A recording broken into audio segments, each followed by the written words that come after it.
अस्सलामुअलैकुम नाज़रीन इकराम, रोशनी light channel की तरफ से आप सबको खुशामदीद। नाज़रीन इकराम, मेरी आज की वीडियो कुरैश उस्मान के बारे में है, जिसके किस्त नंबर 182 रिलीज होने में सिर्फ एक दिन बाकी रह गया है। और आज की वीडियो में इस ड्रामे के दूसरे ट्रेलर पर बात होगी। और आज की वीडियो में मेरे पास आप लोगों के लिए खबर भी है, जो कि इस सीरीज में आने वाले एक तारीखी जंगजू के बारे में है। और नाज़रीन इकराम, उस तारीखी जंगजू का ताल्लुक बुरसा की फतह से बहुत ज्यादा था, तो उसके आने से मुझे ये उम्मीद हो गई है कि सोफिया और मंगोलों वाला सिनेरियो खत्म करने के बाद हो सकता है कि शायद महमद बोज़दैक अब कहानी को बुरसा के मुहासरे की तरफ मोड़ दें। तो वो तारीखी जंगजू कौन है, ये भी आप लोग आज की वीडियो में जानेंगे। तो आइए चलते हैं आज की वीडियो की तरफ। तो नाज़रीन इकराम, सबसे पहले ट्रेलर की तरफ आते हैं। तो जैसे कि पिछले एपिसोड से ही वाकयात की स्पीड जितनी तेज की गई है, तो राइटर्स को इस पर दाद मिलनी चाहिए, जिन्होंने हमें बिला वजह सस्पेंस में डालकर नहीं रखा और मुनासिब वक्त पर सही तरीके से बाला के जिंदा होने को एक्सपोज किया। और साथ ही सोफिया ने बाला को हलीमा के जिंदा होने के बारे में भी बता दिया। तो ये कि अब कोई राज बाकी नहीं रहा सिवाय इसके कि पोइना या मरियम ही हलीमा है। और अब ट्रेलर देखकर तो ऐसा लगता है कि शायद अगली किस्त में ही मरियम का राज खुलने जा रहा है और सोफिया जिस लड़की को आखिसार कले से उसका चेहरा छुपा कर ले जा रही थी, वो मरियम या हलीमा ही होगी। तो नाज़रीन इकराम, मेरे ख्याल में इतनी आसानी से अगली किस्त में हलीमा को एक्सपोज नहीं किया जाएगा और सोफिया जिसे छुपा कर ले जा रही होगी वो मरियम नहीं बल्कि उसकी कोई मेड वगैरह होगी। क्योंकि कुरैश उस्मान के राइटर्स को ले लें या फिर किसी भी तारीखी ड्रामे के राइटर्स को ले लें, इनकी ये आदत होती है कि एक ही किस्त में हमें सिर्फ एक या दो अहम इवेंट्स दिखाते हैं। जैसे कि इस पिछली किस्त में हमें दो अहम इवेंट्स दिखाए गए कि एक तो बाला की मौत का राज एक्सपोज हो गया और दूसरा हलीमा का राज खुल गया। तो आने वाली किस्त में सोफिया के कले पर उस्मान बे धावा बोलेंगे और बाला को आज़ाद करवाकर सोफिया को पकड़ने की कोशिश की जाएगी। लेकिन हलीमा के एक्सपोज होने का मामला फिर से लटका दिया जाएगा और वो उससे अगली किस्त में शायद दिखाया जाए। और लगता है कि राइटर्स किसी आम तरीके से नहीं बल्कि किसी स्पेशल तरीके से उसे अपनी फैमिली से मिलवाने का तरीका ढूंढेंगे। इसके अलावा दूसरी अहम बात यह है कि मुझे ये लगता है कि जहाँ हलीमा का राज एक तरफ खुलेगा तो वहीं दूसरी तरफ सोफिया की मौत होगी, यानी कि हलीमा का एक्सपोज होने वाला वक्त सोफिया के खात्मे का होगा। और एक और अहम बात यह कि सोफिया का खात्मा भी हलीमा ही के हाथों दिखाया जाएगा। मतलब ये कि जो हथियार सोफिया ने उस्मान और बाला को हलाक करने के लिए तेज किया था और बरसों लगाकर तैयार किया था, वही हथियार सोफिया के खात्मे की वजह बनेगा और हलीमा अपना और अपने वालिदैन का इंतकाम सोफिया से खुद लेगी। और उसके बाद इल्बाए आल्प से निपटा जाएगा और उसकी कहानी की तरफ तवज्जो दी जाएगी, क्योंकि सोफिया को खत्म करने के बाद इल्बाए से डील करना आसान होगा। अभी तो एक तरफ मंगोल और दूसरी तरफ सोफिया उस्मान बे के लिए मसला बने हुए हैं। तो नाज़रीन इकराम, इस वक्त सूरत हाल ये है कि आने वाली किस्त में पहले मरियम की जुबानी उस्मान बे को बाला के जिंदा होने की खबर मिलेगी। और वैसे तो वो दुपट्टा देखकर उस्मान बे ने सोचना शुरू कर दिया होगा कि बाला जिंदा है, लेकिन इस खबर की तस्दीक मरियम करेगी और फिर बाला की जुबानी उस्मान बे को हलीमा के भी जिंदा होने की खबर मिलेगी।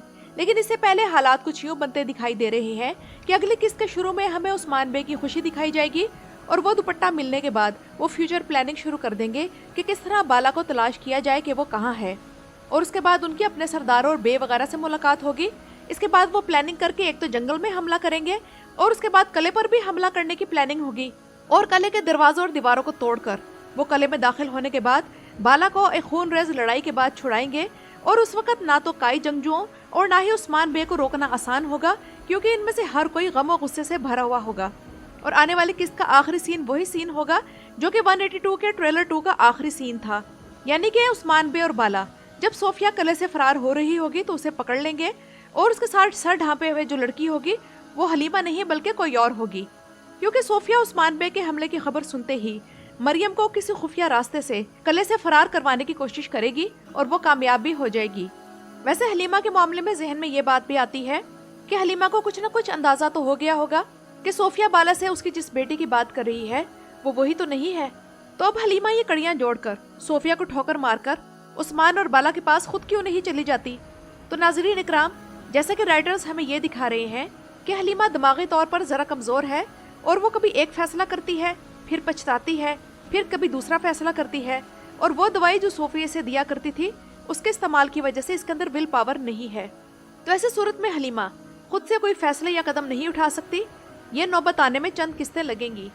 इसके अलावा वो सीन जिसमें बाला सोफिया को चेस करती है, तो मेरे ख्याल में ये सीन बाला या सोफिया का ख्वाब होगा और इसका कोई भी ताल्लुक ड्रामे की कहानी से नहीं होगा। और नाज़रीन इकराम, ये तो था आने वाली किस्त का सिनेरियो।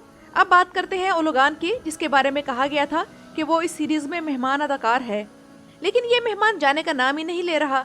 मगर एक बात है कि इसके आने से सीरीज में एक सही फ्लेवर आ गया है।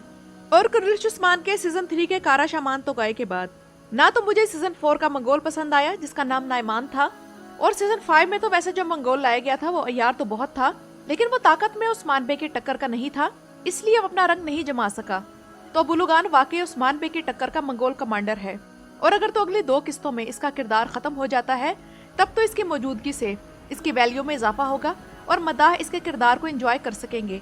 लेकिन अगर इसका किरदार मजीद किस्तों तक लटकाया गया तो ये सीरीज पर एक बोझ ही महसूस होगा। और पिछली किस्त में जिस तरह उलुगान ने उस्मान बे को कबीले से फरार होने पर मजबूर किया था, तो इस एपिसोड में उस्मान बे अपना बदला लेंगे और उलुगान को उसके चमचों के साथ सिलाखों के पीछे आग हिसार में ट्रैप कर देंगे। वैसे मुझे इल्बाई का अंजाम देखने की जल्दी है, तो अगर उलुगान और सोफिया जाएंगे तभी इल्बाई की कहानी खुलेगी, जिसके बाद इसका और बेगम खातून का अंजाम नजर आएगा। और नाज़रीन इकराम, फिर तभी महमद बोज़दैक उस प्लॉट की तरफ आएंगे जो कि बुरसा के मुहासरे का होगा। और यहाँ आप लोगों को ये खबर देना चाहूंगी कि एक तारीखी किरदार जिसका नाम बलबंद चाउश है, वो पिछले 2 सीजन से इस सीरीज से गायब था और आखिरी बार वो सीजन 4 में दिखाई दिया था। तो अब 2 साल बाद इस ड्रामे में इसकी एंट्री हो रही है, और इसके आने से मुझे उम्मीद हो गई है कि मौजूदा कहानियां और किरदार खत्म करने के बाद महमद बोज़दैक शायद बुरसा के मुहासरे की तरफ तवज्जो देंगे, क्योंकि बलबंद चाउश ही वो किरदार है जिसने और आग तैमूर ने बुरसा के रास्ते पर 2 टावर्स बनाए थे, जिनके जरिए बुरसा पर नजर रखी जाती थी कि बुरसा में कौन आ रहा है, कौन जा रहा है, कौन कौन से रास्ते इस्तेमाल हो रहे हैं और बुरसा में क्या आ रहा है और क्या जा रहा है।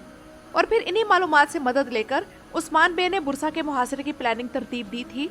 तो अब उम्मीद तो है कि बलबंद चाउश के आने के बाद हो सकता है कि महमद बोज़दैक बुरसा के मामले में प्लानिंग शुरू कर दें।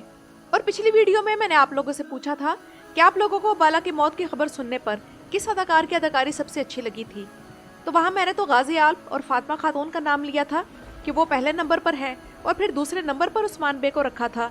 लेकिन कमेंट्स में अक्सरियत ने अलाउद्दीन की अदाकारी को पसंद किया, और वाकई फाइट हो या फिर ड्रामेटिक सीन्स, अलाउद्दीन छाया रहता है।